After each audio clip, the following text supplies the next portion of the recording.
Bismillahirrahmanirrahim. Assalamualaikum warahmatullahi wabarakatuh. Perkenalkan, nama saya Muhammad Nur Fauzi, NIM E2019-1028. Di sini saya akan menanggapi video materi dari Bapak dosen, yaitu Dr. Abdul Wadud Nafis, tentang peradaban Islam pada masa Khulafaur Rasyidin. Nah, sebelum itu saya akan menjelaskan sedikit tentang pengertian dari Khulafaur Rasyidin itu sendiri. Nah, jadi yang dimaksud dengan Khulafaur Rasyidin yaitu orang yang ditunjuk sebagai pengganti pemimpin yang selalu mendapat petunjuk dari Allah Subhanahu wa taala, atau sering disebut sebagai para sahabat Nabi, yakni Abu Bakar As-Siddiq, kemudian Umar bin Khattab, kemudian Utsman bin Affan, dan Ali bin Abi Thalib. Nah, yang pertama Abu Bakar As-Siddiq. Nah, Abu Bakar ini menjabat mulai dari tahun 632 sampai dengan 634 Masehi. Nah, di situ terdapat beberapa kemajuan. Yang pertama yaitu perbaikan sosial masyarakat. Nah, kemudian yang kedua, penataan struktur pemerintahannya itu mulai ditata kembali. Nah, yang ketiga, itu mengumpulkan ayat-ayat Al-Quran. Kemudian yang keempat, Abu Bakar itu ditunjuk sebagai pemimpin umat Islam pada masa itu. Kemudian yang terakhir itu meningkatkan kesejahteraan umum umat Islam. Baiklah, kemudian yang kedua itu Umar bin Khattab yang menjabat dari tahun 634 sampai dengan 644 Masehi. Nah, jadi kemajuan yang diperoleh pada masa ini yaitu yang pertama ada kemajuan politik. Kemudian kemajuan kedua itu penataan struktur pemerintahannya. Nah, yang ketiga meningkatkan pembangunan ekonomi. Kemudian meningkatkan kemajuan pengetahuan, dan yang terakhir yaitu meningkatkan kemajuan sosial dan kemajuan agama Islam pada masa itu.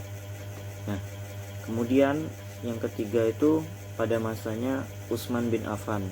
Nah, jadi Utsman bin Affan di sini itu diberi gelar yaitu Zunnurnain, atau bisa diartikan sebagai yang punya dua cahaya. Nah, Utsman bin Affan ini menjabat dari tahun 644 sampai dengan 656 Masehi. Jadi kemajuan apa saja yang dapat diperoleh pada masa itu? Nah, jadi yang pertama itu Utsman ini memperluas kekuasaan umat Islam. Nah, kemudian memperluas Masjid Nabawi dan Masjidil Haram. Kemudian yang ketiga yaitu beliau itu membakukan dan meresmikan mushaf yang sering kita kenal dengan mushaf Utsmani.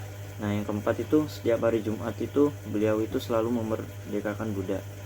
Nah, yang terakhir yaitu yang keempat ada Ali bin Abi Thalib. Jadi Ali bin Abi Thalib ini dikenal sebagai sepupu Rasulullah. Nah, beliau itu menjabat mulai dari tahun 656 sampai dengan 661 Masehi. Nah, jadi kemajuan yang diperoleh selama ini yaitu mengaktifkan sistem distribusi pajak tahunan. Nah, kemudian selektif dalam seleksi gubernur dan pengawalnya. Kemudian yang ketiga itu sistem remunerasi, atau sering disebut dengan penyempurnaan gaji pada pegawainya. Nah, kemudian yang keempat itu menjunjung tinggi kepentingan rakyat. Nah, jadi pada masa Ali ini kepentingan rakyat itu sangat dijunjung tinggi atau lebih diutamakan seperti itu. Nah, jadi yang terakhir tanggapan saya mengenai materi video di atas yaitu di sini itu kita dapat belajar dan mengetahui bagaimana peradaban Islam pada masa Khulafaur Rasyidin itu, dan mulai dari biodatanya itu kita bisa tahu. Kemudian hingga kemajuannya itu bisa kita pelajari di sini. Mungkin cukup sekian dari saya, kurang lebihnya mohon maaf. Assalamualaikum warahmatullahi wabarakatuh.